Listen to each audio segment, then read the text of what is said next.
At the heart of this story are two couples. Isabella and Russell Hawthorne, both in their early 50s, had been fixtures of the community for over 2 decades. They were the couple everyone looked up to. Successful, well-respected, and seemingly happily married, their home was often the center of neighborhood gatherings.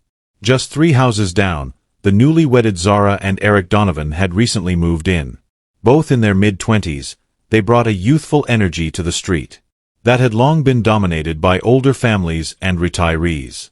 Their arrival was met with curiosity and warmth by their neighbors, particularly the Hawthornes. Little did anyone know that the lives of these 4 individuals would soon become entangled in a web of desire, obsession, and murder.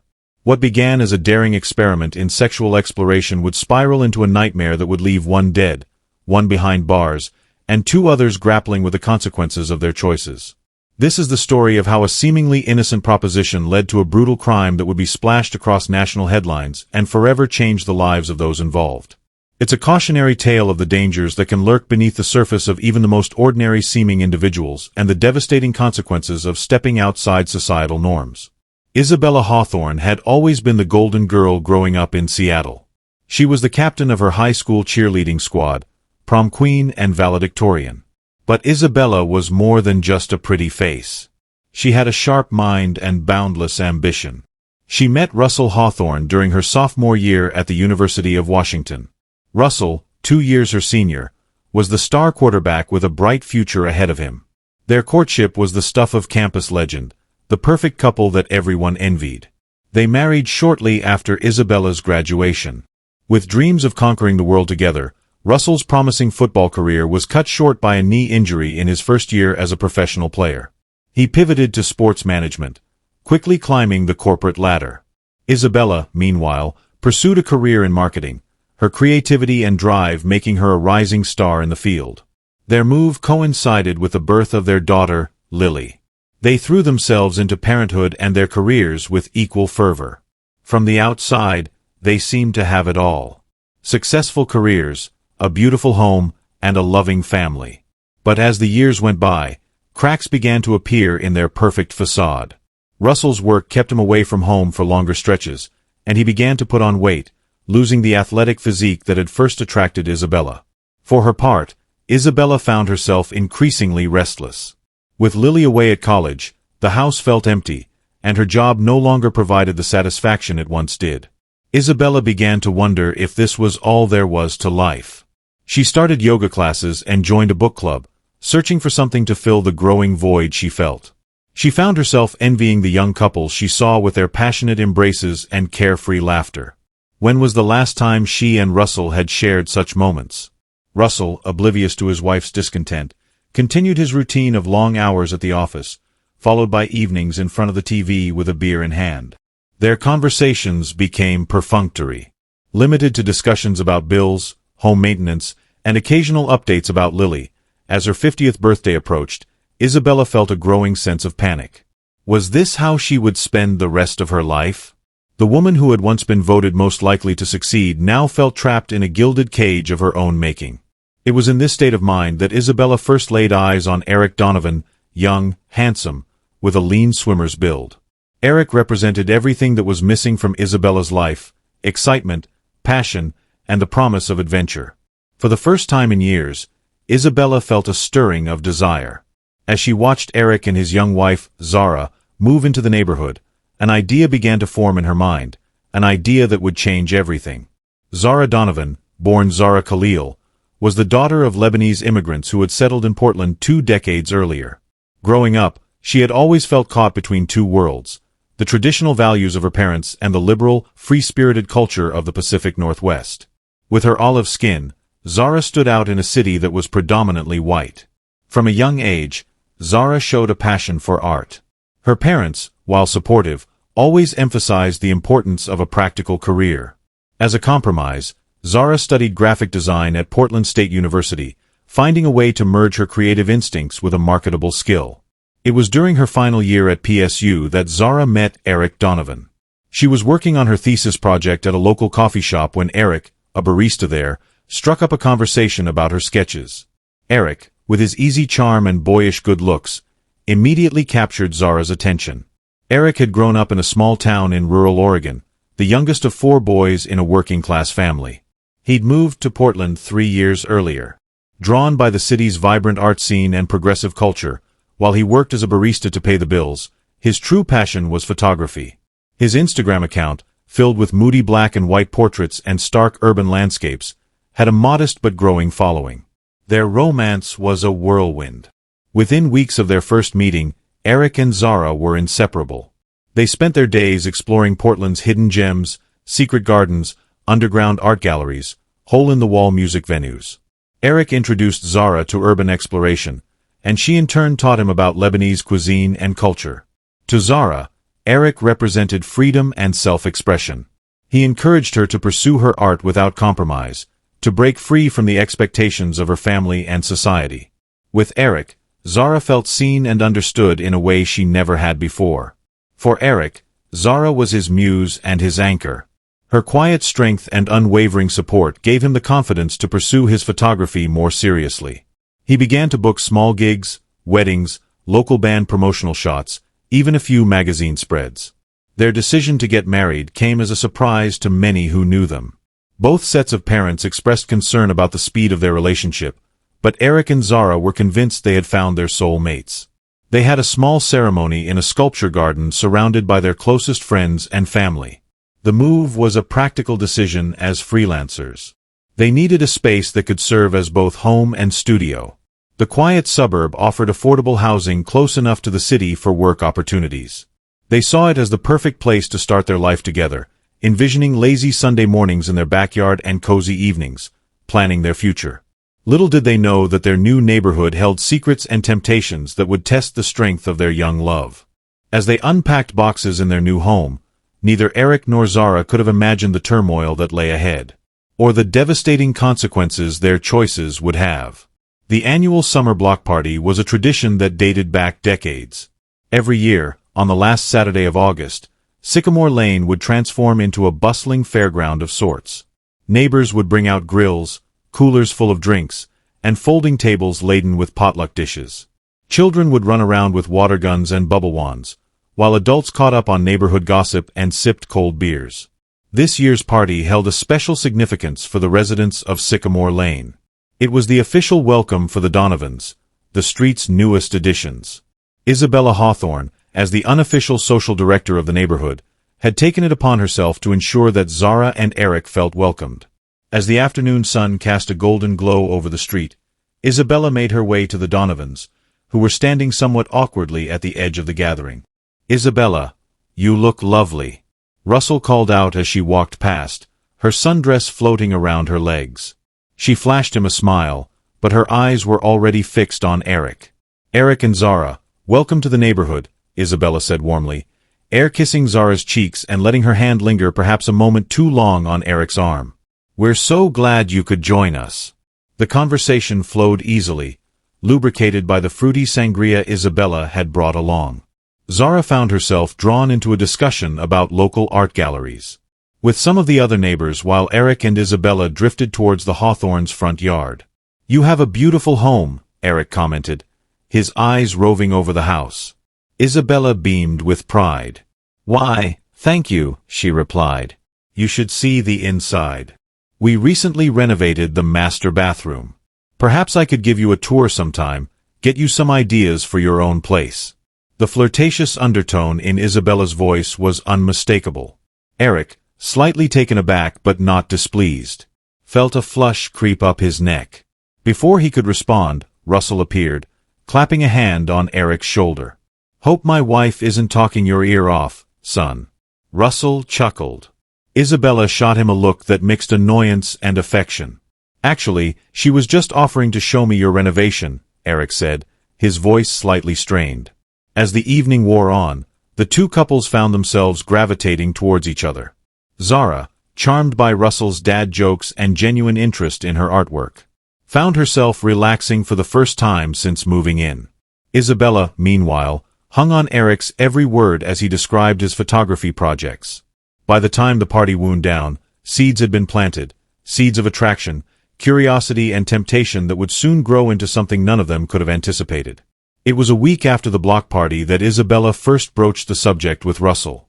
They were in bed, the TV droning in the background, when Isabella turned to her husband with a mischievous glint in her eye. Isabella broached the subject with Russell one night as they lay in bed. Her voice was casual, but there was an undercurrent of excitement as she asked if he had ever considered spicing up their love life. Russell, half asleep, mumbled incoherently at first. Isabella pressed on, clarifying that she meant specifically in the bedroom. This caught Russell's attention, and he became suddenly alert. Cautiously, Russell asked what exactly she had in mind. Isabella took a deep breath. Before suggesting they try swapping partners with another couple, the silence that followed her proposal was deafening. Russell stared at his wife, trying to determine if she was serious. As he realized she was a mix of emotions played across his face, shock, intrigue, and a hint of arousal. Over the next few days, the Hawthorns had numerous discussions about Isabella's proposition.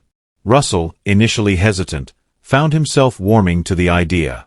The thought of being with a younger woman stirred something in him he thought had long since died. It was Isabella who finally suggested the Donovans. They're young, attractive, and new to the area, she reasoned. They might be open to something like this. Approaching the younger couple proved to be a delicate matter.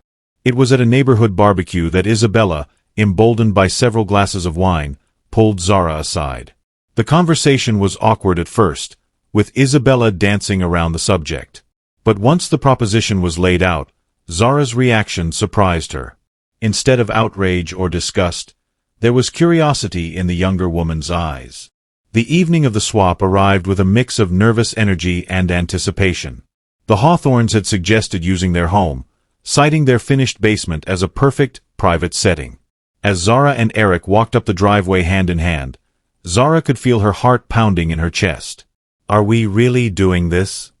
He squeezed her hand reassuringly. But she could see the apprehension in his eyes as well. Isabella greeted them at the door, her smile a little too bright, her laugh a little too loud.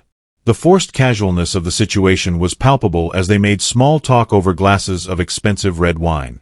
Russell busied himself with the stereo, filling the room with soft jazz in an attempt to ease the tension. After what seemed like an eternity of awkward conversation, Isabella finally stood up. "So," she said, her voice barely above a whisper, "shall we?" They had agreed beforehand on the pairings. Isabella with Eric, Russell with Zara. As they split off, Zara couldn't help but glance back at Eric, a moment of uncertainty passing between them. But then Eric disappeared down the hallway with Isabella, and Zara found herself alone with Russell. Russell led Zara to the guest bedroom, his hand gentle on the small of her back. Despite his earlier bravado, he felt a wave of nervousness wash over him. It had been years since he'd been with anyone other than Isabella. Zara, sensing his hesitation, took the initiative. She reached up and kissed him softly, then more passionately, Russell responded, his hands exploring her young, firm body with growing confidence.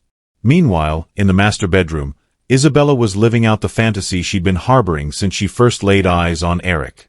His youthful energy and enthusiasm more than made up for any lack of experience. Isabella felt desired. Beautiful, alive in a way she hadn't in years. Eric, for his part, was intoxicated by Isabella's confidence and sensuality. As the encounters reached their climax, a series of emotions washed over each participant. Excitement, pleasure, guilt, and an unexpected emptiness all mingled together in a confusing cocktail. Afterwards, as they all reconvened in the living room, an awkward silence fell over the group. The reality of what they had done seemed to hit them all at once. Zara couldn't meet Eric's eyes, focusing instead on smoothing non-existent wrinkles from her dress. Russell cleared his throat several times, but couldn't seem to find any words. Only Isabella seemed truly at ease, a satisfied smile playing at the corners of her mouth. It was Eric who finally broke the silence. "Well," he said, his attempt at a casual tone falling flat. "That was something." The tension broke and nervous laughter filled the room. They made stilted small talk for a few more minutes before the Donovans made their excuses and left. Zara and Eric walked home in silence, each lost in their own thoughts. They were unaware of the seismic shift that had just occurred in their relationships. Back in the Hawthorne house, Isabella hummed to herself as she cleaned up. Already thinking about the next time, Russell watched her, a nagging feeling of unease growing in the pit of his stomach. None of them realized that this night was just the beginning, the first step down a path that would lead to obsession, betrayal, and ultimately, tragedy. In the days following the swap, life seemed to return to normal. But beneath the surface, changes were brewing, particularly in Eric Donovan. Eric found himself unable to stop thinking about Isabella. The encounter had awakened something in him, a hunger he'd never experienced before. He began to find excuses to be outside when he knew Isabella would be leaving for work. He'd wave, trying to appear casual, but his eyes would linger on her long after she'd driven away. Zara noticed the change in her husband almost immediately. Eric seemed distracted, often lost in thought. When she tried to initiate intimacy, he was either too tired or not in the mood. Their once passionate lovemaking became infrequent and mechanical. One afternoon, Zara came home early from a client meeting to find Eric's photography workspace in disarray. As she began to tidy up, she noticed something odd. Hidden beneath a stack of prints was a folder filled with photos of Isabella. Some were clearly taken from a distance, capturing Isabella gardening, getting her mail, or walking to her car. Others were more intimate, zoomed-in shots through windows. Isabella in various states of undress. Zara felt her stomach churn. This wasn't just a harmless crush or the after-effects of their encounter. This was something much more sinister. Meanwhile, Isabella had begun to notice Eric's increased presence in her daily life. At first, she was flattered by the attention, even reciprocating with flirtatious glances and accidental touches when they'd run into each other. But as the days wore on, Eric's behavior became more erratic and intense. He began sending her messages at all hours, alternating between passionate declarations of love and angry accusations when she didn't respond quickly enough.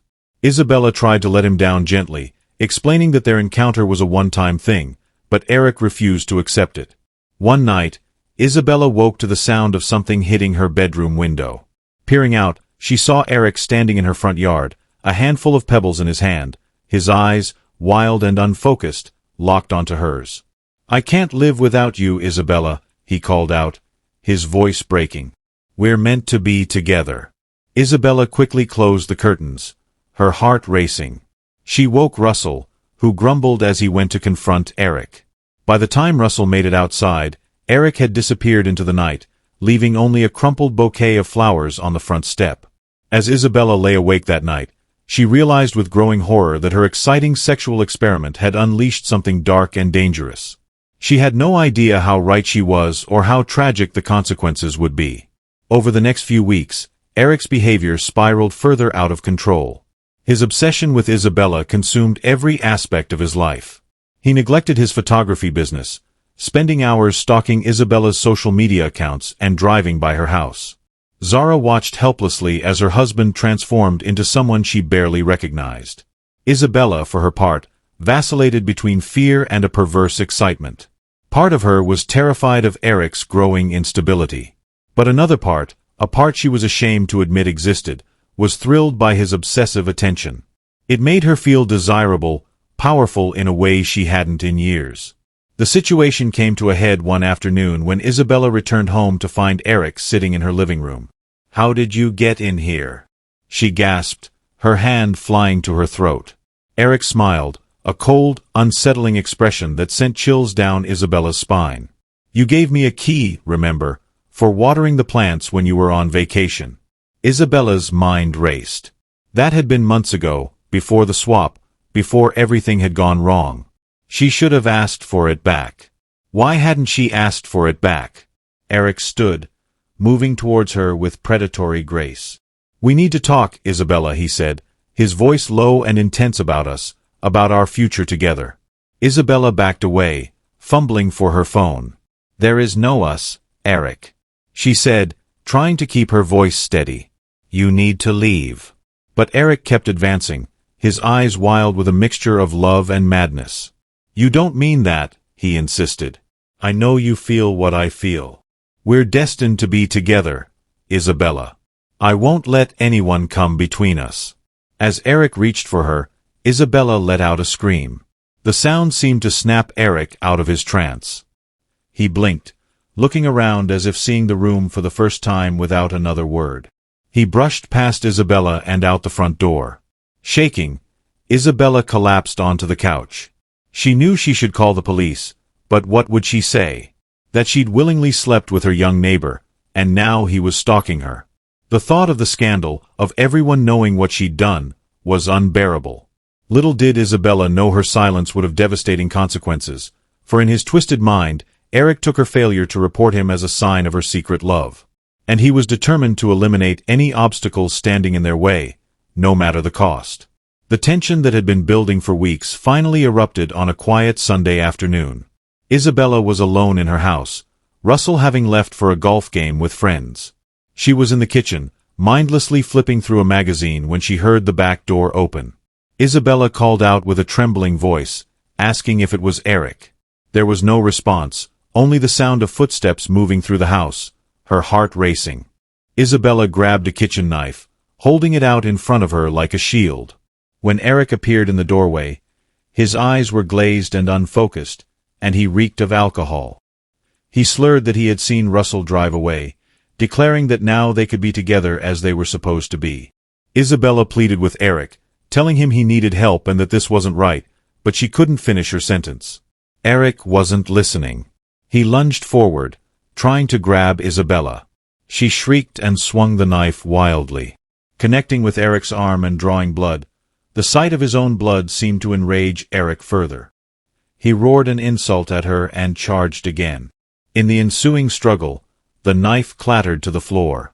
Eric's hands found Isabella's throat, squeezing with terrifying strength. Isabella clawed at his face, gasping for air as her vision began to darken around the edges. In desperation, she brought her knee up sharply, connecting with Eric's groin. The blow caused him to double over in pain, releasing his grip on her throat. Isabella scrambled away, her fingers closing around the handle of the fallen knife. As Eric straightened up, his face contorted with rage, Isabella acted on pure instinct. She thrust the knife forward, feeling it sink into Eric's chest. For a moment, time seemed to stand still. Eric looked down at the knife protruding from his body, a look of surprise replacing the anger on his face. Then slowly, he crumpled to the floor. Isabella stared at Eric's still form, the reality of what she'd done crashing over her. With shaking hands, she reached for her phone and dialed 911. The quiet of the community was shattered by the wail of sirens as police cars and an ambulance converged on the Hawthorne residence. Neighbors poured out onto their front lawns, watching in shock as paramedics rushed into the house, only to emerge shortly after. Shaking their heads grimly, Detective Liam Reeves, a veteran of the Portland Police Department, arrived on the scene to find a distraught Isabella Hawthorne being questioned by officers. Her hands and clothes were stained with blood, her eyes wild with shock and fear. As Reeves approached, he overheard snippets of Isabella's statement. She was saying that Eric had attacked her, that she had no choice in expressing shock and disbelief at what she had done. Reeves took charge of the scene, ordering a thorough search of the house and surrounding area. While crime scene technicians combed through the kitchen, photographing the bloody knife and the signs of struggle, Reeves turned his attention to the neighbors. Zara Donovan stood at the edge of the police tape, her face a mask of disbelief and horror. Reeves approached her gently, introducing himself as Detective Reeves and confirming that the victim was her husband. Zara nodded mutely, tears streaming down her face. When Reeves pressed her about when she had last seen Eric, Zara managed to choke out that it had been that morning. She explained that Eric had said he was going for a walk, but her voice trailed off as she struggled to process the situation. Unable to continue, she broke down, sobbing. Reeves made a note in his pad before moving on to question other neighbors. As he gathered more information, a story began to emerge of a quiet neighborhood rocked by an unthinkable crime. As the body of Eric Donovan was wheeled out on a gurney covered by a sheet, Reeves couldn't shake the feeling that there was more to this case than a simple home invasion gone wrong. The look in Isabella Hawthorne's eyes, a mixture of relief and guilt, told him that unraveling the truth would be a complex and delicate process. In the days following Eric's death, Detective Reeves dove deep into the lives of both the Hawthornes and the Donovans. What he uncovered was a tangled web of secrets and lies that painted a very different picture from the initial reports of a random break-in. Interviews with neighbors revealed whispers of an illicit affair between Isabella and Eric. Cell phone records showed an overwhelming number of calls and messages from Eric to Isabella. In the weeks leading up to the incident, many of which had gone unanswered. But it was the discovery of Eric's photography studio that blew the case wide open. Hidden among his professional equipment, detectives found a camera with a high-powered zoom lens and memory cards filled with hundreds of photos of Isabella, many taken without her knowledge. When confronted with this evidence, Zara broke down. Through tears, she revealed the truth about the partner swap and the subsequent obsession that had gripped her husband. She spoke of Eric's erratic behavior, his neglect of their marriage, and her own fears about his mental state. Isabella, faced with the mounting evidence, finally confessed to the full story. She admitted to the affair and the stalking, but maintained that the final confrontation had been self-defense. Russell, devastated by his wife's infidelity, nonetheless stood by her side throughout the ordeal. As Reeves pieced together the events that led to that fatal Sunday afternoon, he was struck by the tragedy of it all. What had begun as a misguided attempt to spice up a stagnant marriage had spiraled into an obsession that cost a young man his life and forever changed the lives of all involved. The case, once thought to be a straightforward home invasion, was now revealed to be a complex tale of desire, betrayal, and deadly obsession. The prosecution painted Isabella as a bored housewife who initiated an affair with a younger man, then killed him to keep her indiscretion secret. They emphasized the premeditated nature of her actions, pointing to the convenient absence of her husband on the day of the killing. The defense, led by high-profile attorney Simone Jeffries, argued passionately that Isabella was a victim of stalking and harassment who acted in self-defense. They presented evidence of Eric's obsessive behavior and called expert witnesses to testify about the psychological impact of stalking on victims. Zara's testimony proved to be a turning point in the trial. Her emotional account of Eric's descent into obsession and her own fear for Isabella's safety swayed many jurors. "She's not the monster they're making her out to be," Zara said through tears. "Eric, he wasn't himself at the end. What happened is a tragedy, but Isabella was as much a victim as anyone." In his closing arguments, the prosecutor urged the jury not to be swayed by emotion. "The facts are clear," he insisted. Mrs. Hawthorne made a series of choices that led to this tragic outcome. She must be held accountable. Simone Jeffries, in her rebuttal, appealed to the jury's sense of empathy. "Put yourself in Isabella's shoes," she implored. Terrified, alone, confronted by a man who had been stalking her for weeks, she did what anyone would do. She fought for her life. As the jury filed out to begin deliberations, the courtroom buzzed with speculation. The fate of Isabella Hawthorne and the final judgment on this suburban tragedy now rested in their hands. Isabella Hawthorne was sentenced to 5 years in prison, with the possibility of parole after 3. As Isabella was led away from the courtroom, the impact of the tragedy on all involved was palpable. Russell Hawthorne, his face haggard from the stress of the trial, watched his wife disappear through the courtroom doors. Despite the revelations of her infidelity, he had stood by her throughout the ordeal. Now he faced the prospect of years alone, grappling with the consequences of their ill-fated experiment. Zara Donovan, widowed and alone, retreated from public life. The trauma of losing Eric and the public exposure of their private lives left deep scars. She threw herself into her art, producing a series of haunting paintings that would later be hailed as a powerful exploration of grief and betrayal. The residents struggled to come to terms with the events that had shattered their peaceful community. The Hawthorne and Donovan houses stood empty, constant reminders of the tragedy that had unfolded. Some neighbors moved away, unable to bear the memories. Those who stayed found their trust in one another irrevocably altered. Thanks for watching. Subscribe and like this video for more true crime video. Don't forget to leave your thoughts and theories in the comments section below. Take care and see you in the next video.